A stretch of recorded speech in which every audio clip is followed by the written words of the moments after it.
I'm so excited to introduce David Embree talking to us with an amazing presentation. David, you are on, my friend.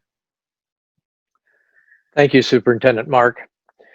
I'm going to be talking about the Free Methodist Church and its standards regarding individual conscience and supporting people taking an attitude of conscientious objector status with regard to military service. The bigger picture is that of peacemaking or being a peacemaker. And so here is my talk on that subject. You have heard that it was said, Jesus said, eye for eye and tooth for tooth. But I tell you, do not resist an evil person.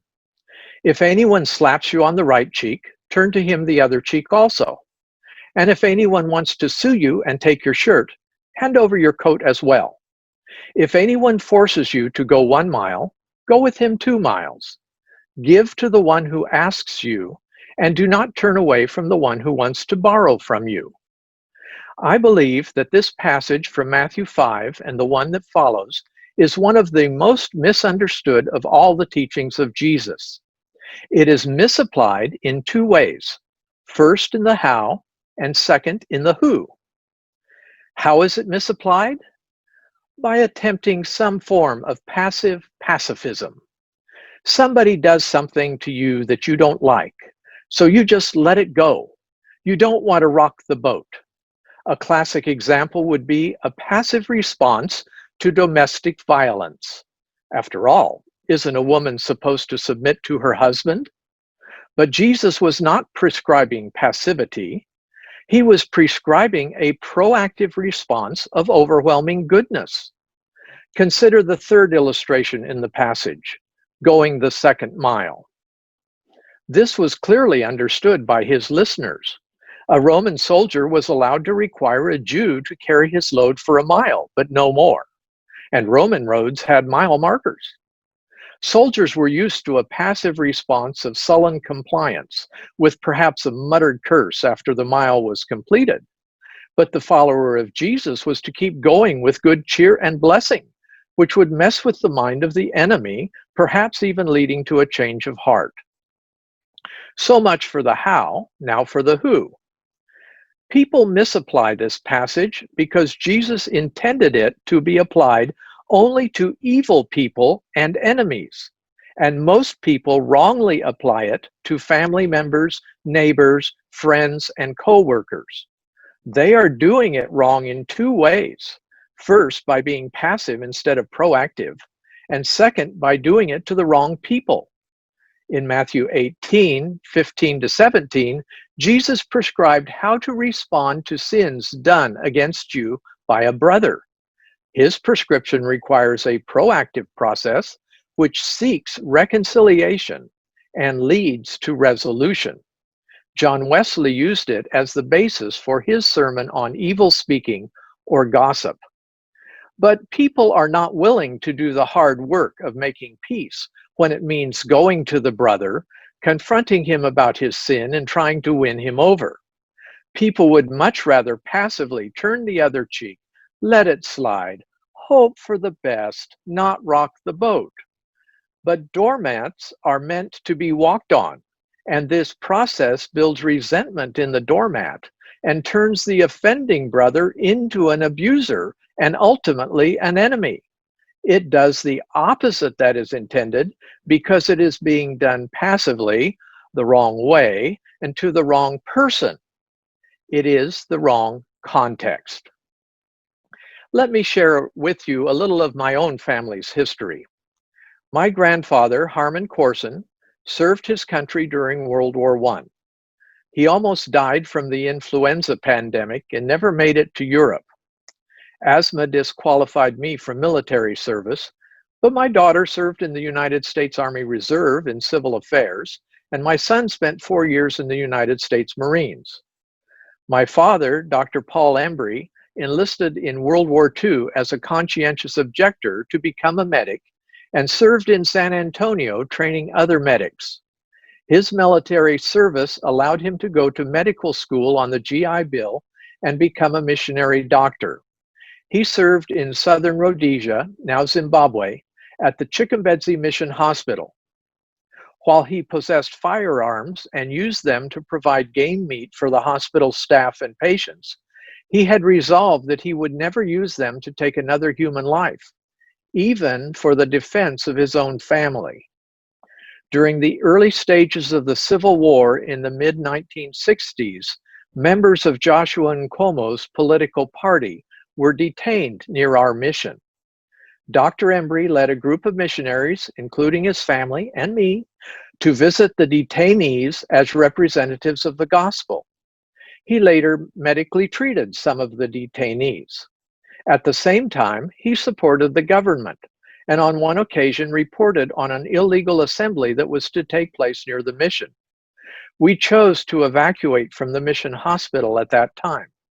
As my mother put it, she was willing to die for the gospel, but not for being white. Later, other members of the Mr. Nkomo's party came around the hospital trying to find and kill whoever had reported the meeting to the authorities. Dr. Embree had them sent to his office.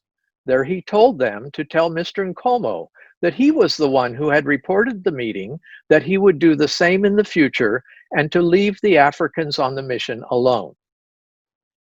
I recently received an email from a former student of the Lundi Secondary School over in Zimbabwe who has kept in touch with the Alumni Association. He told them that my father was still living, and another member of the association sent this to him. He passed it on to me. Dr. Paul Embree, who should appear in the annals of Zimbabwean history, medically treated 3 future vice presidents of the Republic of Zimbabwe, namely Joshua Nkomo, Joseph Nsika, and John Lance Nkomo. This was during their incarceration at Gonakudzingwa detention camp. The last 2 had fond memories of Dr. Embree and Chikumbedzi Hospital. In 2007, Vice President Nsika made tremendous support for the rehabilitation of the mission hospital, despite the then economic meltdown. How about our own country's history and how it relates to today's issues? Do you remember Ruby Bridges? In 1960, as a 6-year-old, she was the first Black student to attend an all-white school in New Orleans. She had to be escorted to and from school by 4 federal marshals because of the threatening mob that opposed her presence. How did she respond to such enmity? She and her family prayed for them. Robert Coles, a child psychiatrist who volunteered to provide weekly counseling to Ruby, was amazed at how well she coped with the stresses she faced and at the sweet spirit with which she faced them. And as the year went by, the mob dwindled and faded away, schools were integrated, and society changed for the better. One person, one family, with the support of others, did the right thing in spite of the mob, and won with nonviolent goodness and blessing. How can we be peacemakers today, 60 years later? Should we form or join a mob? Don't we already have enough of them? Jesus said, "Blessed are the peacemakers, for they will be called children of God." Are you ready to become a peacemaker? Proactively pursuing reconciliation with brothers, family members, and neighbors when necessary, and with enemies overcoming evil with good by returning blessings for cursings, turning the other cheek and going the extra mile? The kind of peacemaking Jesus prescribed is costly.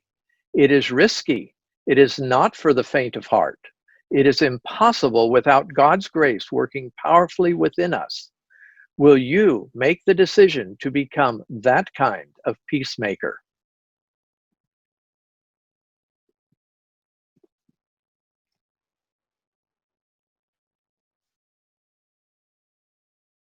That was intense and extremely valuable. Thank you so much, David.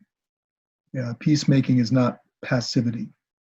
And to work toward peace does require confronting evil with the weapons of God: love, peace, reconciliation, not the weapons of war and anger. I'm sorry, I shouldn't be taking time to comment. I was just deeply moved. Thank you so much. There was a question that actually was asked. By the way, most of the Q&A questions have been really nice. Thank you so much. Immaculate says, great job, everyone. The A team from Eugene Parker. All these talks have been very valuable. From Lori, thank you so much for tuning in. There's a question for David. David, how did you feel as a child about your father's position on violence? Not willing to protect himself or the family? I think it's a very biblical position, but just wondering about your personal thoughts.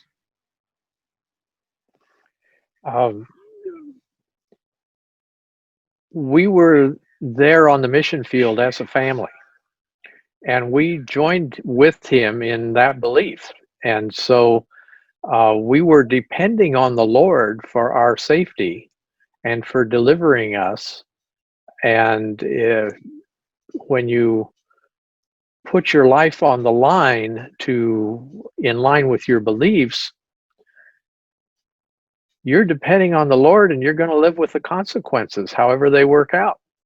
And this was a time, middle 60s, with the trouble in the Congo. A famous American doctor, Paul, I don't remember his last name, was killed in those kinds of in that conflict.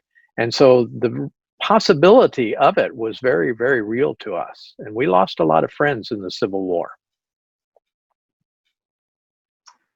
Thank you, David. And I believe James asked that question. Thank you for asking that.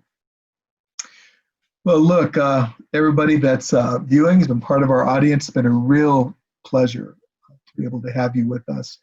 And thank you so much, David, James, and Divine, for speaking into our lives. I would just like to remind everybody that you can probably the day after tomorrow log on to undeniableblessing.org/Tuesday Talks and see the entirety of this in recording. And before the end of Friday, each talk will be broken down into its 10-minute segment, and you can view them as well. All of our talks are at undeniableblessing.org/Tuesday Talks, and you can look at the manifold witness of very diverse perspectives from our conference that are united by faith in Jesus, a commitment to love one another, grounding our thoughts in the theological principles of the Free Methodist Church. It's been a privilege to do these, and I'm just going to ask us all to visibly clap, yay, and say goodbye.